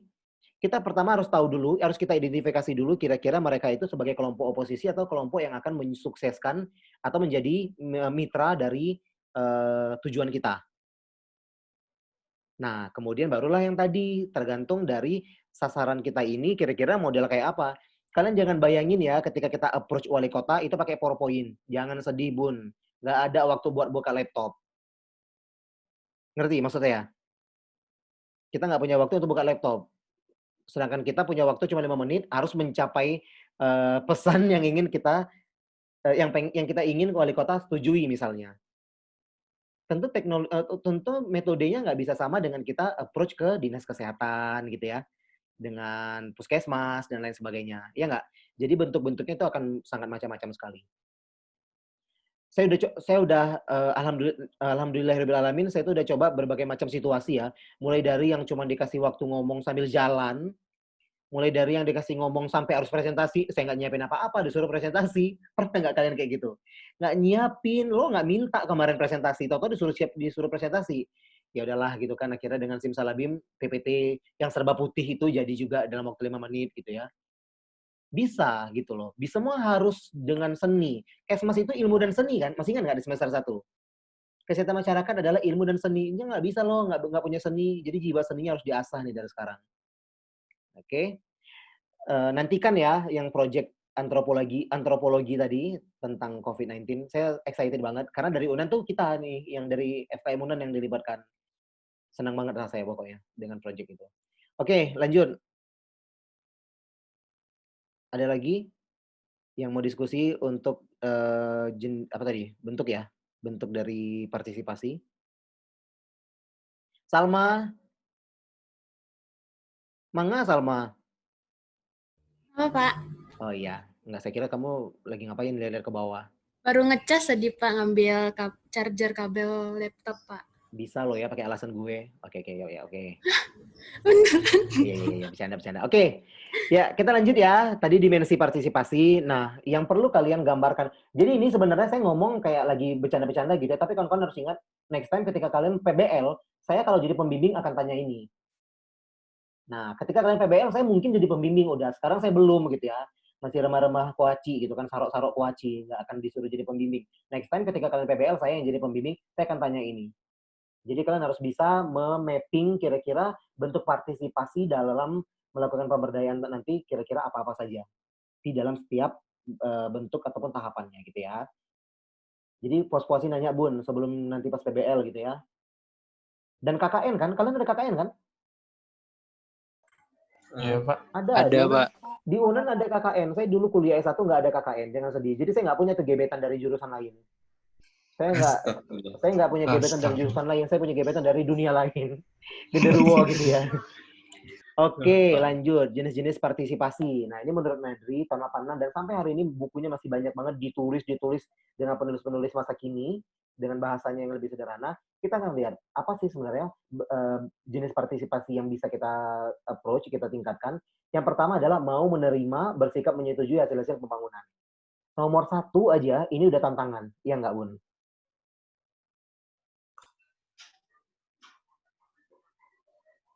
Assalamualaikum. Ya, Pak. Nomor lingkarin ini jelek banget ya. Ya, pokoknya nomor 1 ini kira-kira ini aja udah jadi masalah kan? Iya nggak? Ya. Oh. Apakah semua sasaran pasti bisa menyetujui hasil-hasil pembangunan yang mau kita tuju? Enggak, Pak. Pak, kami pengen melakukan perluasan jalan, Pak, karena jalan ini sering banget kecelakaan karena jalannya sempit. Itu jalan nenek mama Ambo, nggak boleh dibuat untuk jalan. Masalah nggak tuh? Masalah, Pak. Bisa nggak kalian approach? Harus bisa. Harus. Ya kan? Susah memang, tapi itu harus. Yang kedua, itu baru yang nomor 1. Nomor 2, udahlah nggak usah sosok pakai pen ya, saya nggak pakai mouse, jadi jelek banget. Oke. Nah, yang kedua mau memelihara, menghargai hasil pembangunan. Udah mau dia terlibat di awal, sampai terlaksana program pemberdayaan tersebut, tetapi ketika udah jalan, udah selesai, mereka nggak mau memelihara. Pusing nggak? Pusing. Karena kita nggak mungkin kan terus-terusan di SD 36 Gunung Sari kan, Aji, Nora, Ani. Iya, Pak. Ganti dong SD yang lain misal. Ada juga masalah di tempat lain misalnya kan. Nggak mungkin kita stuck di satu lokasi saja. Nah, bagaimana caranya supaya mereka bisa memelihara dari program pemberdayaan tersebut, itu juga jadi salah satu tantangan. Partisipasi nggak tuh? Perlu partisipasi mereka nggak tuh? Memelihara itu? Perlu, sangat perlu. Jadi jangan, nah, saya mau ngasih tahu sama kawan-kawan. Saya pernah dapat hibah dari Dikti, dulu kan kementerian kita masih Kemenristek Dikti ya, sebelum sekarang gabung ke Kemendikbud. Saya masih awal-awal jadi dosen, dapat hibah 40-something juta, dan itu tentang pemberdayaan peternak sapi. Tantangan terbesar ketika saya laporan seminar akhir, tahu nggak apa? Apa yang Pak Dayat lakukan supaya mereka mau meneruskan program ini? Langsung terdiam kan? Karena saya sebetulnya sudah mempersiapkan, tapi saya tidak punya suatu garansi bahwa mereka betul-betul akan memelihara program ini. Nah, makanya ketika kalian punya program pemberdayaan, pastikanlah bahwa partisipasi itu juga sudah mulai digambarkan sejak awal bagaimana mereka nantinya akan menjaga sustainability dari keberlanjutan dari program tersebut. Oke, jelas ya? Yang ketiga, mau manfaatkan dan mengisi kesempatan pada hasil pembangunan. Nah, ini juga kurang lebih sama dengan yang sebelumnya. Mau mengembangkan hasil-hasil pembangunan. Nih, ini Ji, yang kayak tadi ya kawan-kawan, kita kan ngasih edukasi dengan media kartu berseri. Kartu berseri ini kita harapkan supaya mereka itu bisa belajarnya itu anytime, anywhere gitu ya. Dan itu tidak sekali pakai buang gitu kan harapannya. Tapi ternyata biaya produksi di percetakan 21 juta. Akhirnya cetak sendiri dengan kartu yang apa adanya, ya udahlah mau dibuang saya pun ikhlas lahir batin gitu ya sekarang. Tadinya saya merancang itu supaya bisa disimpan. Tujuannya kan kayak gitu, supaya mereka bisa belajar lagi. Ketika mereka belajar lagi, saya harapannya pihak sekolah itu mau memfasilitasi UKS supaya melaksanakan program serupa untuk kelas-kelas lainnya. Saya berharap sekolah juga meng-engage wali murid ataupun orang tua untuk juga mendapatkan edukasi yang sama. Jadi bentuk pengembangan dari hasil tersebut juga adalah bentuk partisipasi dari masyarakat tersebut. Oke. Yang kedua, partisipasi dalam memikul beban pembangunan. Nah, kalau tadi boleh senang-senang karena bicara tentang hasil, yang sekarang kita kedua ngomongin tentang beban pembangunan. Yang pertama, ikut menyumbang tenaga. Apakah semua orang mau menyumbang tenaganya? Tidak. Ya, gitu ya. Jadi kita harus perhatikan kira-kira bagaimana cara sasaran kita mau dengan sukarela. Harus ingat kawan-kawan, prinsip dari pemberdayaan itu tidak ada paksaan sebetulnya. Kita mengharapkan supaya mereka itu secara sukarela gitu ya, mau berpartisipasi. Nah, ikut menyumbang tenaga ini juga menjadi salah satu tantangan. Harus ada nggak? Harus dong. Kan kita bekerja dengan mereka, masa kita doang yang nyumbang tenaga? Mereka nyumbang doa, kalau dibalik gimana? Kita yang nyumbang doa, mereka nyumbang tenaga. Kedua, ikut menyumbang uang, bahan, serta fasilitas lainnya. Ikut menyumbang pemikiran, gagasan, dan keterampilan. Dan yang terakhir, ikut menyumbang waktu, tanah, dan lain sebagainya. Saya sampai tulis di sini tanah ya kawan-kawan, karena memang nggak sedikit masalah itu karena kita keterbatasan lahan gitu ya. Tempat lah, bukan hanya lahan, tempat gitu ya. Bersyukur sekali kalau misalnya kita bisa melaksanakan suatu pemberdayaan di masyarakat itu disediakan aula misalnya ya, aula RT, aula kelurahan, kita punya dukungan itu aja tuh udah bagus sekali. Nah, ini adalah jenis-jenis partisipasi yang harus kawan-kawan pertimbangkan juga. Selain yang tadi dari segi tahapan ataupun dari segi dimensi gitu ya. Oke, selanjutnya partisipasi berdasarkan bentuk. Nah, ini nih bisa dilihat ya kalau yang nyata bentuknya duit. Kita sudah bangun sekarang jam 6-an. Ya, duit, harta, benda, tenaga, keterampilan. Kalau yang abstrak itu buah pemikiran, partisipasi sosial, pengambilan keputusan, representatif juga perwakilan mereka ada di sana pun juga salah satu bentuk partisipasi. Nah, ini yang perlu kita diskusikan hari ini kawan-kawan. Faktor-faktor yang memengaruhi tingkat partisipasi seseorang. Secara internal, yang memengaruhi orang mau berpartisipasi atau tidak itu adalah pendidikannya. Baik pendidikan formal ataupun pendidikan non-formal. Jumlah anggota keluarga, pekerjaan, penghasilan, luas lahan garapan, maksudnya ini luas area proyek ya, modal dan juga umur. Ini adalah faktor internal yang ada dalam setiap individu. Kemudian ada faktor eksternal, itu faktor komunikasi yang terdiri dari gagasan, ide, kebijaksanaan yang dibuat oleh pemerintah, kebutuhan masyarakat, bla bla bla dan seterusnya. Keywordnya ada di sini. Komunikasi yang terdiri dari gagasan, ide, kebijaksanaan. Makanya dalam mengisi survei saja, mengharapkan responden mau mengisi survei aja, jangan sampai gagasan, ide, dan kebijaksanaan ini nggak sampai. Karena itu besar perannya. Dia merupakan faktor yang memengaruhi bersifat eksternal. Jadi kalau mereka tahu, mereka tuh sebenarnya penting untuk mengisi survei, kayak yang tadi ditanya oleh Putri. Tapi mereka nggak tahu kenapa harus diisi. Dan kita tidak pintar menyampaikan itu dalam komunikasi, maka bisa tidak jadi kan pengisian survei tersebut. Nah, ini yang penting diperhatikan oleh kawan-kawan. Kemudian ada lagi keadaan sosial, keadaan program pembangunan, dan juga keadaan alam sekitar. Keadaan sosial yang pertama tingkat pendidikan dan pendapatan. Setuju ya? Setuju ya kawan-kawan ya?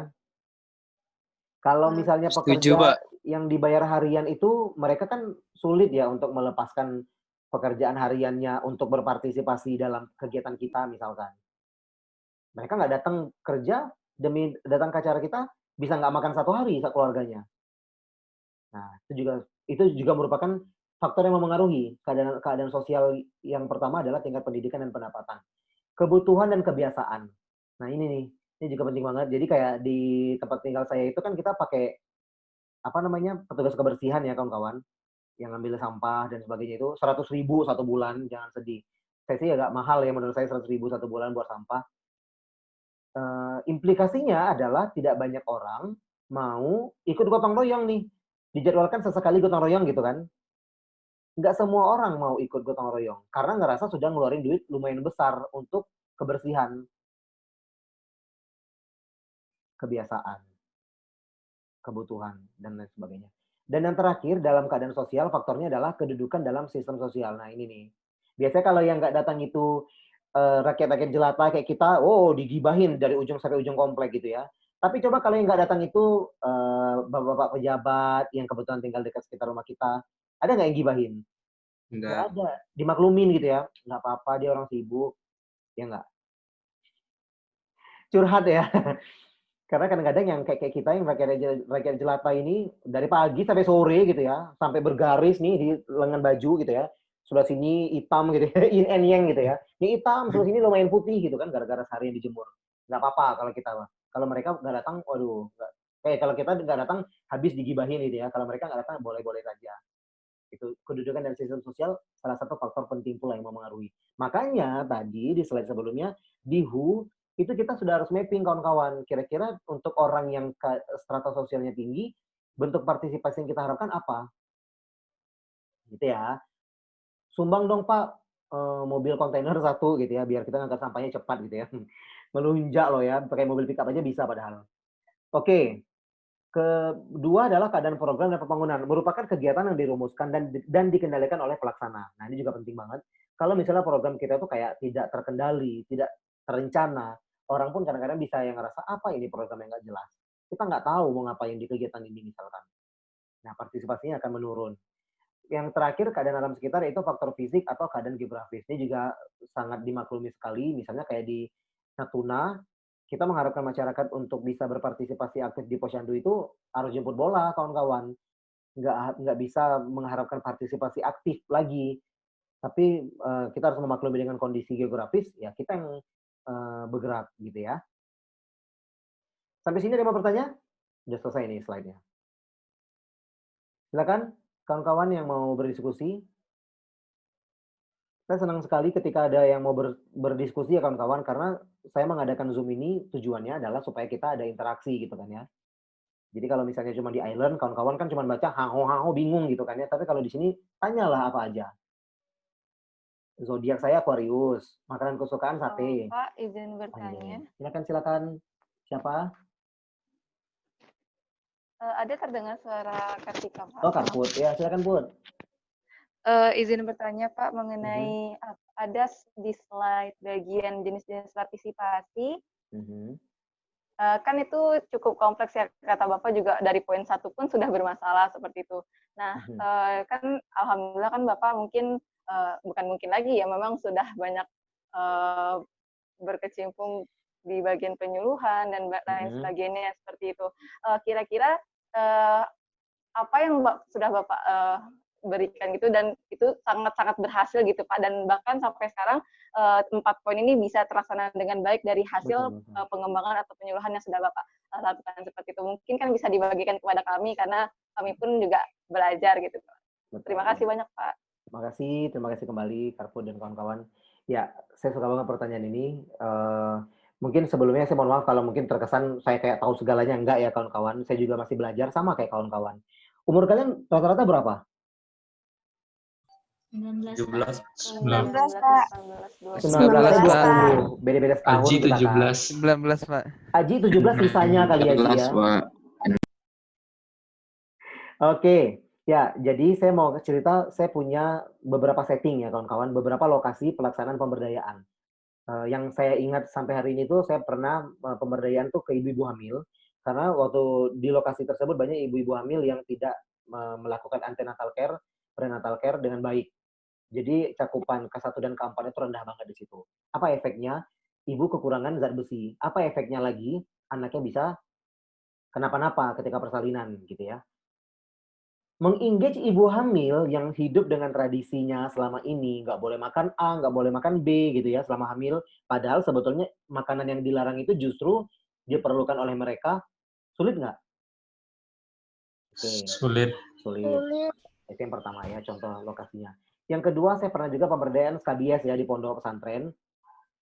Saya setiap ngomongin skabiesnya saya selalu merinding gitu ya, karena saya tuh ngelihat sendiri kayak gimana bentuk skabies di kulit-kulit santri tersebut, kawan-kawan.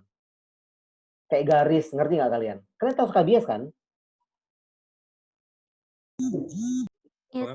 Pak. Kulit, Pak. Iya, penyakit kulit. Ada nggak yang dari pondok di sini? Kalau yang dari pondok nggak tahu, benar-benar ya. Ayo, ada nggak yang dari pondok pesantren di sini? Ada, Pak. Farhan ya? Farhan dari pondok ya, Farhan? Iya, Pak. Apa itu skabies, Farhan? Gak usah pura-pura nggak tahu ya. Penyakit karena tungau, Pak, karena kotor, Pak. Yes, exactly. Penyakit karena skabi itu karena tungau kalau bahasa kitanya. Kebayang nggak kalian? Tungau itu insek ya, kawan-kawan, serangga loh. Dia hidup di bawah kulit manusia, bukan kulit pepaya ya. Kulit pepaya mah dibuang selesai, kita makan pepayanya. Di bawah kulit manusia, hidup membuat terowongan Casablanca, membuat wilayah kerajaan di bawah permukaan kulit sampai akhirnya kulit kita mati. Lapisan kulit kita mati, dipotong akhirnya sampai kayak berkerak-kerak gitu ya, Farhan ya. Nah, again tadi saya udah bilang kebersihan sebagian dari iman, dan pastilah di pondok pesantren itu sudah tahu banget ya, Put ya. Tapi mereka ternyata belum benar-benar melaksanakan kebersihan sebagian dari iman itu. Karena gimana? Satu kamar diisi 20 santri. Iya nggak, Farhan? Farhan? Kuku Bima Energi? Rasul? Farhan ke pondok bentar, Pak. Oh ya, Farhan ke pondok ya. Jadi, satu kamar itu diisi oleh 20 santri. Kebayang nggak kalian? 20 santri itu kayak benar-benar nggak ada space. Jadi pokoknya ada matras, sebelahnya matras lagi, nggak ada space buat naruh HP, mesin cuci, nggak ada. Matras, sampai 20 matras di satu kamar. Kebayang kan, tidur berdempetan. Kapan mau bersihkan? Nah, sulit nggak mengubah yang sudah terbentuk lama itu? Sulit. Sama kayak ibu hamil tadi, sulit, karena itu adalah tradisi atau kebudayaan. Terus kemudian saya juga pernah di peternakan tadi. Di peternakan tadi, mereka itu bukan peternak full time. Mereka tuh sebenarnya adalah petani, cabai, terong, dan lain sebagainya, tetapi punya lahan di belakang rumah dan digunakan sebagai tempat peternakan. Otomatis, karena fokus utamanya ke pertanian, ternaknya jadi jorok kan? Ketika ternaknya jorok, itu mempengaruhi air tanah di lingkungan pemukiman. Nah, ini yang ngambil casting harus sudah paham nih. Mempengaruhi air tanah. Mereka merasa nggak airnya tuh beda rasanya? Kayak ada rasa-rasa sapi gitu. Enggak, karena udah dari dulu rasa airnya kayak gitu. Secara rasa mungkin mereka nggak masalah, karena udah kebiasaan. Secara kesehatan, masalah. Sulit nggak mengubahnya? Sulit. Artinya, Karput, memang di semua setting pasti akan ada tantangan masing-masing. Iya nggak? Semua lokasi, semua permasalahan yang akan kita intervensi dengan pemberdayaan pasti punya tantangan pendekatan partisipasinya berbeda-beda. Satu yang selalu saya identifikasi dari awal adalah ada nggak kebijakan. Saya orangnya malas ngomong panjang ya kalau soal ngatur-ngatur perilaku gitu ya. Saya pengennya pakai kebijakan, nah yang nggak patuh langsung didenda. Kayak sekarang di Padang ya, nggak pakai masker denda kan, atau disuruh push up dan sebagainya. Tapi kan memang nggak semua hal bisa dengan kebijakan gitu loh, kawan-kawan. Tapi yang pertama saya selalu identifikasi ada nggak aturannya. Kalau ternyata ada aturan ibu-ibu yang tidak minum tablet FE, besok nggak boleh persalinan di rumah sakit, jahat banget ya. Tapi misalkan kayak gitu, ada kebijakannya, kita identifikasi kenapa kebijakannya nggak berjalan. Kemudian yang di santri tadi, ada nggak kebijakan jadwal piket? Kalau ada, kenapa kok tetap nggak bersih? Kita cari penyebabnya. Terus yang tadi peternakan, ada nggak kebijakannya? Oh ada, nggak boleh, minimal 50 meter jarak dari pemukiman. Kenapa kok masih di belakang rumah bikin kandang sapi? Dicari tahu penyebabnya. Nah, selalu yang pertama saya identifikasi adalah kebijakan, Bun. Selalu. Yang kedua adalah toma atau toga tadi. Haji, tokoh masyarakat tuh, waduh, kita ngomong ke toma kan enak ya, face to face, berdua, dikasih ubi goreng, dikasih teh panas gitu kan ya. Ngomongnya enak, nanti dia yang ngomong ke masyarakat dengan bahasanya dan didengarkan. Kita ngomong ke sasaran-sasaran yang mungkin lebih tahu, lebih pintar dari kita. Capek nggak? Kadang nggak didengerin. Kayak sekarang nih, kalian nggak ngedengerin saya ya. Dosennya baperan ya. Nah, kayak gitu-gitu, kawan-kawan. Jadi memang akan selalu ada tantangan. Saya selalu identifikasi yang pertama itu adalah kebijakannya ada atau tidak. Kedua, saya akan identifikasi siapa role model atau aktor yang berperan atau key person ya, key person dari kelompok tersebut. Ini selalu Karput. Selalu saya identifikasi. Saya akan benar-benar ibaratnya ya cari muka tuh dengan si key person ini. Ngerti kan maksudnya?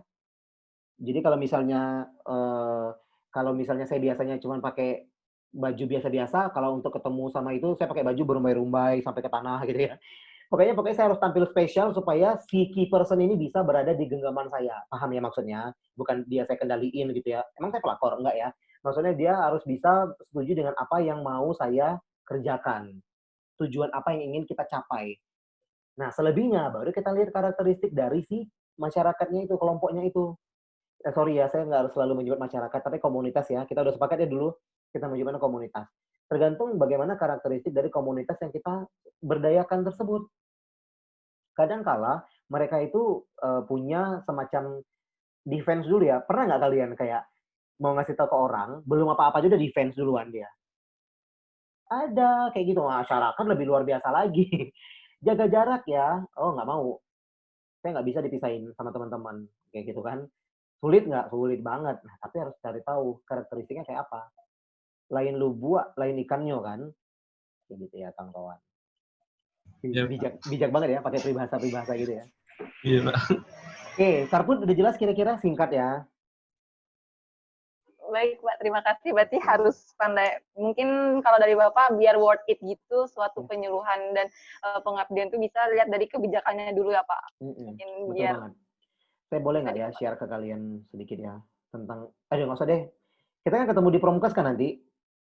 Nanti ketemu di Promkas saja ya untuk analisis situasi. Intinya, kawan-kawan, kebijakan dan lain sebagainya itu udah kita identifikasi di analisis situasi. Ini kayak ini ya, kayak teaser pertemuan Promkas kita nanti gitu ya. Oke, ada lagi yang mau bertanya untuk partisipasi kawan-kawan? Saya suka kayak gini. Izin bertanya, Pak. Silakan Sonia. Misalnya kan Pak, dalam gimana caranya meningkatkan partisipasi masyarakat itu, sebelum-sebelumnya dia pernah mengikuti acara ataupun berpartisipasi dalam suatu acara tersebut, tetapi acara tersebut dilakukan kembali, dia tidak ingin berpartisipasi. Alasannya itu karena petugasnya itu jarang tersenyum gitu Pak. Padahal ya memang muka petugasnya itu yang memang dari lahir tuh memang gitu Pak. Iya, oke. Tapi ya gitu Pak. Terima kasih Pak. Oke, terima kasih ya Sonia ya. Kamu berhasil menghibur saya ya di sore yang haus ini. Oke, kadang-kadang emang itu saya alami soalnya. Saya kenapa saya ketawa, saya tuh sering ya dianggap kayak mukanya muka galak gitu ya, kayak muka-muka yang nggak ramah. Padahal kan saya ini orangnya sangat ramah kan ya. Iya nggak? Setuju nggak kawan-kawan? Oh, kalau kalian nggak setuju ya, saya tandain. Setuju, Pak. Setuju, Pak. Saya tuh kadang-kadang kalau normalnya manusia itu kalau lagi ada pikiran kan kadang-kadang muka tuh nggak bisa bohong gitu ya. Jadi kadang-kadang saya kayak mukanya kayak cemberut gitu. Terus orang jadi kayak ketus ke saya. Orang ketus, saya lebih ketus lagi gitu. Akhirnya ketus-ketusan gitu kan. Nah, karena ketus-ketusan di awal itu nanti next time ketika ada program lagi mereka nggak mau datang. Nah, jadi itu jadi catatan penting sekali kawan-kawan, harus dipahami. Apa ya? Kalau saya sih, kita kan kerja nggak sendirian kan, ada tim. Dan tadi saya sudah sampaikan dari awal, dari perancangan saja kita sudah melakukan monitoring. Nah, dari situ kita harus saling mengisi mengisi kekosongan-kekosongan yang terjadi itu. Ngerti nggak maksudnya? Jadi misalkan si kawan lagi agak bad mood karena tadi malam dicuekin pacarnya misalkan. Ya udah, hari ini siapa nih yang bisa backup supaya bisa mengisi kecemberutan tadi biar jadi ceria lagi situasinya. Kayak gitu. Yang perlu sebentar ya, ada iklan kawan-kawan. Yang perlu diingat sekali adalah kadang-kala kita tuh semacam kalian ngerasa nggak sih kadang-kadang apa yang kita berikan itu balik juga kan ke kita. Kadang-kadang ketika kita bentar, saya numpang ruangan orang soalnya ya. Thank you. Nah, kadang-kadang ketika kita misalkan kayak gini, saya orangnya memang sangat responsif gitu ya. Saya harus kasih tahu ke kalian. Jadi kalau mahasiswa itu aktif, mahasiswa itu pintar kayak Adit, yang bisa mengerjakan apa yang saya mau, saya bisa banyak banget berkreasi. Saya bisa banyak minta macam-macam ke Adit. Tapi kalau misalkan ada mahasiswa yang saya udah ngasih tahu 1 tambah 1 2 ya Dek, 2 tambah 2 4, tapi masih nggak tahu juga nanti, atau saya udah nggak keluar tuh. Begitu pula dengan di dalam menghadapi orang lain gitu. Tadi yang nanya siapa ya? Sonia, Sonia Pak. ya. Sonia, Pak. Begitu juga ketika saya ketemu dengan sasaran lain. Saya ketemu dengan petugas puskesmas. Petugas puskesmas itu ya kawan-kawan, harus diingat banget. Nanti kalian kalau PBL, jangan diganggu-ganggu orang puskesmas. Kenapa? Orang puskesmas tuh kerjanya banyak banget. Jangan recokin mereka yang lagi pusing gitu kan. Tapi kita butuh kerja dengan mereka. Nah, supaya bisa kadang-kala saya ketika ketemu dengan orang puskesmas, udah dia yang butuh gitu kan ya. Terus kok jadi saya yang repot misalkan gitu ya. Kan manusia ya Bun, kadang-kadang. Ketika kayak itu saya sadar tuh, aduh saya nggak harus nih ngikutin emosi, Sonia. Saya nggak harus ngikutin emosi, udah dia yang butuh, kenapa saya yang repot? Ya udah nggak apa-apa, ngalah dulu. Nggak apa-apa, ngalah dulu. Pastilah akan ada momen di mana kita akan sama-sama bisa berkontribusi yang positif di dalam proyek tersebut. Kalau misalnya pertanyaan tadi adalah gimana supaya next time mereka mau datang lagi, karena sebelumnya udah kapok. Nah, itu tinggal di rebranding namanya. Paham nggak maksudnya? Bisa dengan materinya yang berbeda, bisa dengan narasumbernya yang berbeda, bisa dengan fasilitatornya yang berbeda, dan lain sebagainya. Orang yang tadi yang cemberut, apakah harus dipecat? No, nggak apa-apa, tetap ada. Tapi dia tidak lagi tampil di depan. Sementara waktu. Ngerti nggak maksudnya? Gini deh, contoh paling sederhana, kalian punya nggak dosen yang kalian nggak begitu suka? Punya, Pak. Punya, Pak. Punya ya, saya harap itu bukan saya ya. Apakah ketika kalian punya dosen yang nggak suka, terus kalian nggak mau datang kuliahnya dia? Enggak, Pak. Harus Enggak, datang. Pak. Enggak. Terpaksa ya, Bun ya, karena absen. Enggak dah. Saya berharap bukan karena absen ya, saya berharap karena kalian menyadari kalian perlu untuk ikut kuliah tersebut ya. Semoga gitu ya. Nah, begitu pula sebenarnya Sonia, ketika kita meng-approach dan meng-engage sasaran atau masyarakat untuk berpartisipasi, kita sadarkan bahwa mereka perlu untuk mengikuti kegiatan ini. Itulah yang saya sebut dengan rebranding. Kalian nyadar nggak kadang-kadang kenapa kemasan Indomie kenapa ganti-ganti terus setiap waktu sekali? Beberapa waktu sekali ganti kemasan, beberapa waktu sekali ganti kemasan. Iya nggak? Produk-produk kayak gitu nggak? Iya, Pak. Iya, Pak. Iya, Ganti Pak. Ini logo. rebranding Ganti kawan-kawan. logo. Kalau di manajemen pemasaran, Ganti di manajemen brand pemasaran ambassador. kita akan diskusi tentang itu. Syaratnya masuk AKK. Promo ya, Bun ya. Oke, jelas Sonia? Jelas, Pak. Makasih. Ya, saya mau menambahkan sedikit seperti ini kawan-kawan. Memang benar sekali. Saya dengan Pak Yudi kan agak berbeda kan ya karakternya.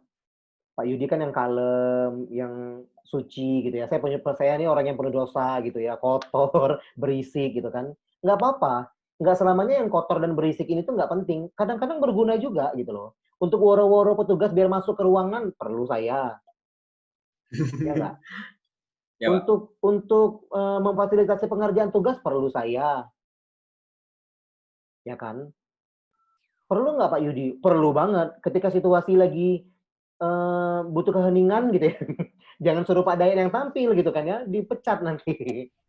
Kayak gitu. Jadi memang semua orang tuh pasti akan fill the hole lah ya. Jadi memang akan ada gap yang tidak mungkin semua orang bisa penuhi kan. Pasti akan ada hal-hal yang kita harus saling mengisi gitu.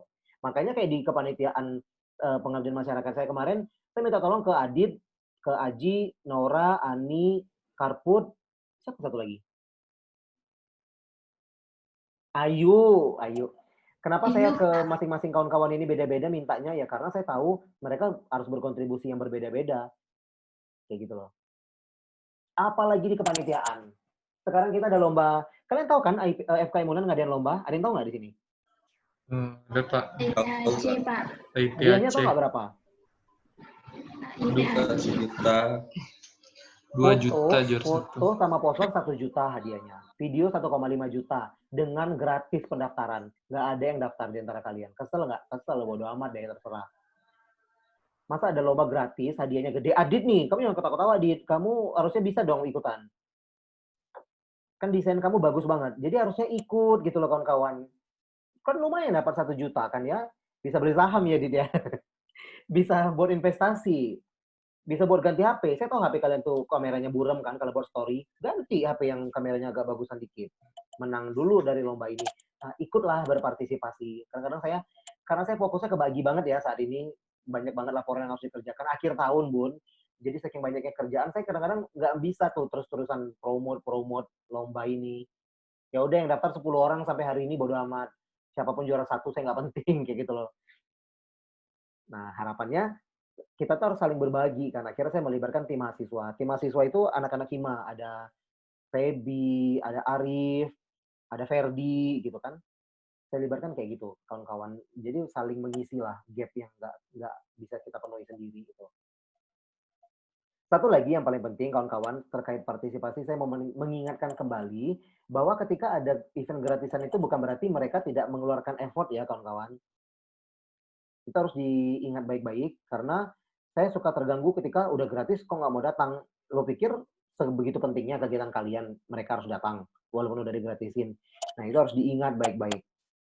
Next time kalian pengabdian masyarakat, apa namanya, yang BEM itu, ya pengabdian masyarakat ya, apalah namanya istilahnya Dosen itu. mahasiswa, Pak. Iya, apa sih istilahnya itu? Kemah dosen mahasiswa. Bukan, yang BEM. Pengmas, Pak. Pengmas, Pak. Bakti sosial, Pak. Nah, Baksos. Baksos ya, Baksos. Nah, terus nanti akan ada PBL, KKN. Itu sekalian akan berpartisipasi ke masyarakat, kawan-kawan. Kita, lab-nya itu ada di masyarakat. Kesmas ini, labornya itu masyarakat. Jadi kalau misalnya kita tidak tahu bagaimana caranya meng-engage masyarakat, wassalamualaikum ya, Bun. Repot. Sebelum saya akhirnya jadi dosen, saya banyak main di lapangan gitu loh, kawan-kawan.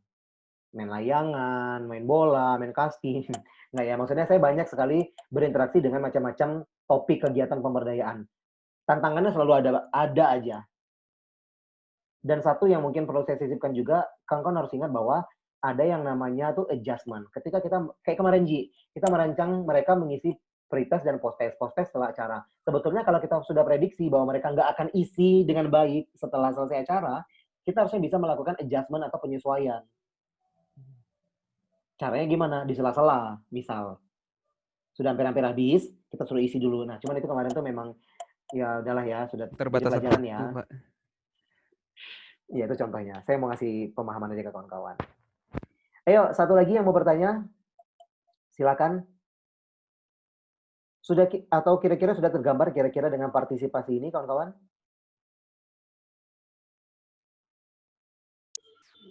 Mungkin Raul ingin bertanya, Pak, terkait Raul. dengan soal ujian kemarin, Pak. Oh iya, ujian apa PPM. Itu kan kalau nggak salah Raul tuh ada tingkat partisipasi menengah, ada yang menengah, atau gimana? Yang penting dia ada yang kurang, menengah, dan lebih gitu, Pak. Kan ada kayak dalam jangka jumlah gitu, Pak. Itu bagaimana indikatornya ya, Pak? Kalau nggak salah Raul di ujian itu keluar, Pak. Nah, itu Raul masih kurang tahu. Kemarin tuh nggak salah jawabnya, Pak. Benar-benar loh ya. Oke, ada yang yakin jawabannya benar kemarin untuk ngisi indikator partisipasi? Siapa kawan-kawan? Ada yang ingat nggak? Itu topiknya dosennya siapa ya? Pak Kamal kalau nggak salah, Pak. Kamal ya. Silakan Fahri. Nggak ingat lagi, Pak. Nggak ingat ya. Rida Tartila, ingat nggak Rid? Enggak, Pak. Masa nggak ada sih 146 orang loh. 3 kelas loh ini. Apa sih indikator partisipasi? Silakan.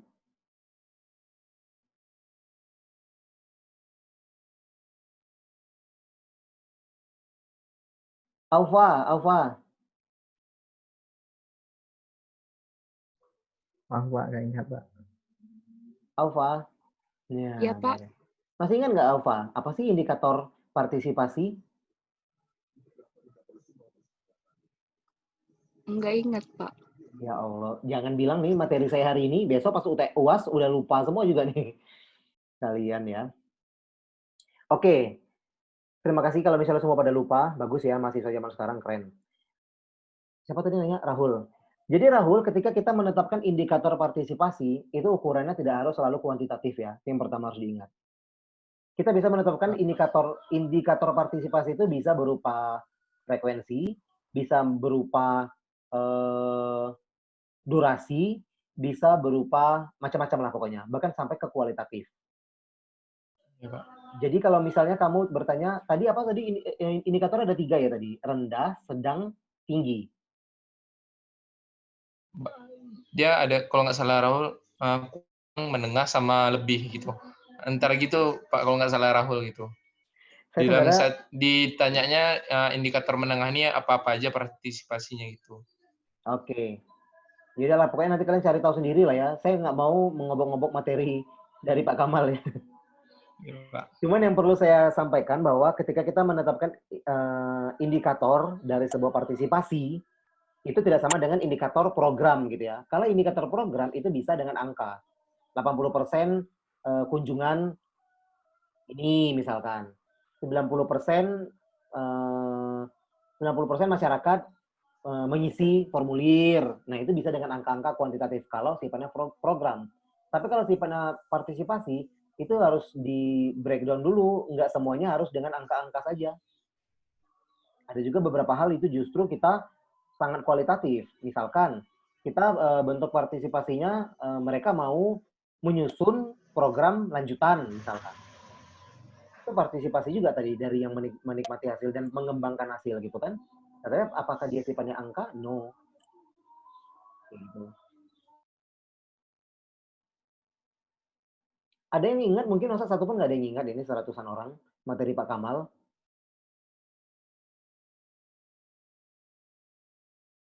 Oke, kalau tidak ada, silakan baca lagi ya materi dari Pak Kamal. Oh ya, materi dari saya itu sudah ada di iLearn, jadi absensi juga saya sertakan di situ. Kemarin Dea nanya ya Dea, sorry nggak saya jawab, saking pusingnya sebenarnya saya akhir minggu ini terutama. Jadi nanti silakan diklik attendance yang ada di iLearn. Kemudian ada 2 paper juga di situ, 1 modul dan 1 lagi jurnal penelitian. Silakan kawan-kawan baca. Ini video record Zoom ini 1,5 jam lumayan panjang ya. Semoga saya bisa menguploadnya sekarang. Nanti akan saya upload juga ke iLearn, jadi kalian bisa tonton. Oke, silakan. Ada lagi yang mau bertanya sebelum saya tutup? Silakan, Bagas. Maaf Pak. Oh iya. Siapa Pak, yang mau nanya? Adit Pak. Silakan Dit. Ini absennya belum bisa diisi ya Pak? Oh iya. Main bikin-bikin aja ya. Ya dan nanti saya perbaiki. Nanti silakan diisi ya kawan-kawan ya. Saya sebenarnya ini mungkin bocoran ya buat kawan-kawan yang hadir hari ini. Kalau sama saya itu absen nggak begitu penting sejujurnya. Boleh dikata tuh saya nggak peduli kalian mau datang atau enggak. Jahat banget ya dosennya ya. Tapi emang seperti itulah kalau saya boleh jujur. Karena yang butuh buat belajar itu kan kita bareng-bareng kan, bukan cuma saya, bukan cuma kalian. Jadi kalau kalian nggak datang itu yang rugi sebenarnya pasti di kita sendiri. Jadi kalau absen tuh udahlah, saya anggap kalian hadir semua lah pokoknya. Baik kan? Ya, maaf Pak, yang tadi itu yang 3 kelompok tadi rendah, menengah, dan tinggi Pak. Oke, apa tuh penjelasannya? Udah kamu buka PPT-nya? Di soal sih Pak, soal ujian kemarin di iLearn. Oke. Ada lagi mungkin? Dayan, ada mau bertanya lagi Dayan? Nggak ada ya, semua udah ada yang mau bertanya nih. Bagas, ini PJMK diam-diam aja nih. Mas Pak. Oke, kalau tidak ada lagi buat kawan-kawan semuanya, mohon maaf kalau ada kata-kata saya yang kurang pas dan kurang berkenannya kawan-kawan. Semua saya lakukan cuma demi membahagiakan kalian ya di kuliah ini. Dosen penghibur ya. Saya berharap semoga apa yang kita diskusikan ini ada manfaatnya kawan-kawan dan semoga kita semua dalam keadaan sehat ya. Semoga kita sama-sama kuat nih ngelewatin masa-masa sulit ini. Amin. Oke, mohon maaf sekali lagi kalau ada yang kurang berkenan. Yakin ya nggak ada yang mau nanya lagi? Oke. Kalau tidak ada, demikian untuk hari ini kawan-kawan. Selamat sore. Assalamualaikum warahmatullahi wabarakatuh. Waalaikumsalam warahmatullahi wabarakatuh. Kayaknya Terima kasih, Pak. Terima kasih. Rauda tuh hati-hati jalan ya. Pak. Oke, bye semua.